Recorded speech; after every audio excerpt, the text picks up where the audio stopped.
¿4.000 pesos o un dólar? ¿Qué prefiere? Un dólar. ¿Eh? Un dólar. No hago nada con 4.000 pesos. Sí. Es que hoy en día la plata no vale nada. 100, 200, 300... No, este es cara chica. Este no va. Perdón, ¿estamos grabando ya? ¿Por qué en Argentina hay tanta obsesión con el dólar? ¿Es así en todo el mundo? ¿Esto es un problema para la economía del país? En este episodio te damos las respuestas.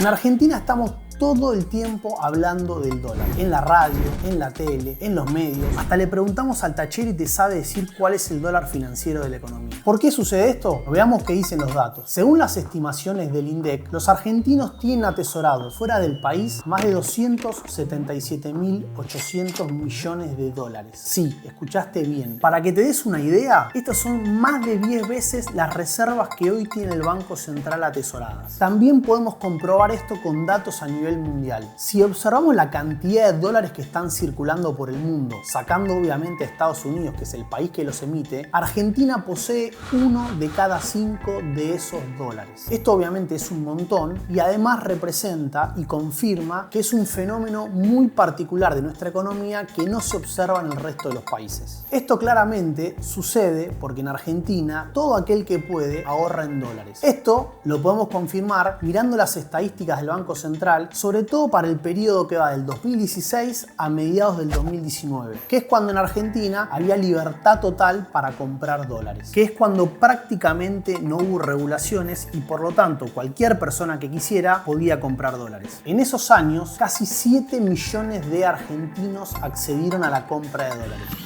Nosotros estamos muy contentos de poder hoy anunciar el final del cepo cambiario en Argentina. El que quiere comprar dólares los va a poder comprar, el que los quiere vender los puede vender, nadie lo va a perseguir. Y la mayoría fueron pequeños ahorristas. Si miramos un poco más las estadísticas, nos encontramos con que 8 de cada 10 compraron en promedio 200 dólares o menos por mes. Además, ese número casi seguramente se encuentra subestimado porque solo tiene en cuenta las compras oficiales. Es decir, ahí no está contemplada todas las compras que realizan las personas a través de las famosas cuevas. La calle en la que me encuentro ahorita es la Florida, que es muy conocida por las llamadas como cuevas, que son los centros de cambio no al 100% autorizados. A estas personas se les conoce coloquialmente como arbolitos. Entonces el arbolito te lleva para la cueva. ¿Y por qué la mayoría de la gente ahorra en dólares? Para entender eso tenemos que comparar los dos principales instrumentos de ahorro en Argentina, el plazo fijo y la compra de dólares. Pongamos como ejemplo el mes de junio.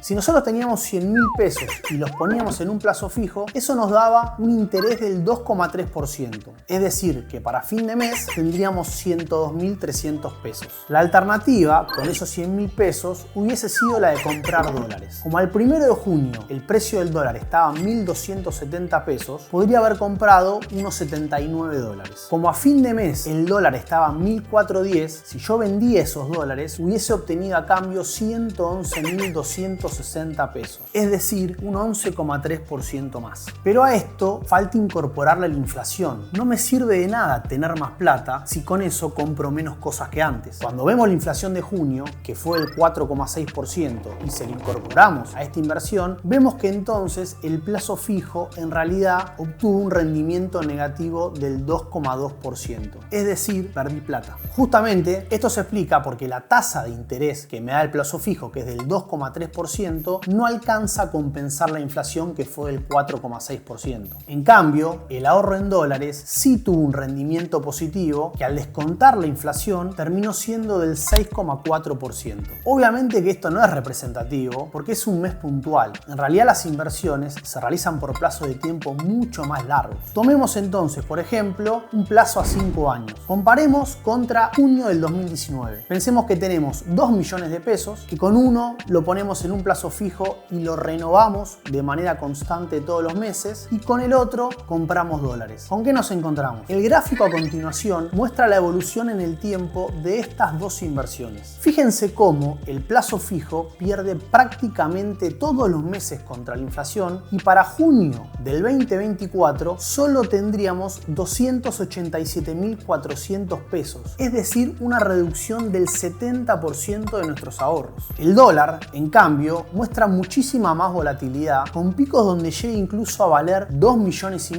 pero al final nuestra inversión terminaría en 1.102.000 pesos, es decir, una mejora del 10%. Hagamos este mismo ejercicio, pero en lugar de 5 años para atrás, vayamos 10, 15, 20, 30 años y veamos cómo son los resultados. El cuadro a continuación muestra justamente eso. Fíjate cómo el plazo fijo perdió siempre contra la inflación y perdió por goleada. El dólar, al igual que antes, muestra mucha volatilidad, incluso muestra periodos en los cuales la rentabilidad es negativa, pero a la larga siempre termina recuperándose. Al ver esto, queda claro por qué la gente ahorra en dólares. Y no es porque sea un buen instrumento, porque en realidad no lo es. Es muy volátil y el retorno que da es bastante bajo, pero termina siendo elegido porque la opción alternativa, que es el plazo fijo, es muchísimo peor. Y acá es donde está la particularidad argentina, porque si hacemos este mismo ejercicio, pero comparamos contra otros países de la región, nos encontramos con que somos el único país en donde el ahorro en moneda local, en un plazo fijo, pierde contra el dólar. Como pueden ver en el gráfico a continuación, en el resto de los países de la región, la gente ahorra en su moneda porque el retorno que obtiene es superior y le gana siempre al dólar. Argentina, no lo entenderías. ¿Y por qué esto pasa solamente en Argentina? Justamente por la inflación alta que tenemos y los saltos recurrentes del dólar. Esto explica, por un lado, que el plazo fijo no pueda ganarle a la inflación, es decir, que la tasa de interés que ofrece no pueda ser lo suficientemente alta como el aumento de precios de la economía, y por otro lado, que los saltos del dólar sean los que terminan generando la rentabilidad para que este instrumento sea el que le termina ganando la inflación.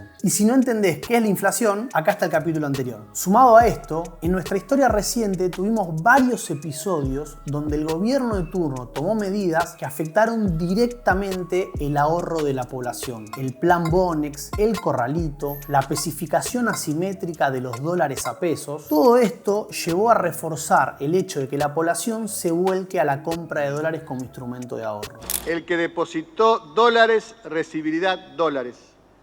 El que depositó pesos recibirá pesos. Y como si esto fuera poco, se genera un círculo vicioso, porque el hecho de que la población argentina ahorre en dólares implica que se incremente su demanda. Y sabemos que cuando aumenta la demanda de algo, eso impulsa al alza el precio. En este caso, lo que provoca son devaluaciones del tipo de cambio. Estos saltos del dólar, por un lado, mejoran la rentabilidad de este instrumento, pero además impulsan al alza los precios, provocando la pérdida del plazo fijo. ¿Qué genera eso? Bueno, que justamente más gente se vuelque a la compra de dólares, reforzando este círculo vicioso. Ojo, con esto no estamos diciendo que el problema sea que la gente ahorre en dólares. Primero porque, como vimos, es la respuesta lógica y racional de cualquier persona para poder mantener sus ahorros. Segundo, y más importante, porque en realidad esto no es la causa, sino que es la consecuencia de la alta inflación y las devaluaciones recurrentes del tipo de cambio. ¿Eso significa que estamos condenados a pensar en dólares? Claramente no. Miremos lo que pasó en el resto de los países de la región, donde, como vimos, la población ahorra en su moneda. Ahora bien, para que esto suceda y para que la gente en Argentina pueda volver a confiar en el peso, lo primero que tenemos que hacer es bajar la inflación y evitar los saltos recurrentes del dólar. ¿Podremos lograrlo?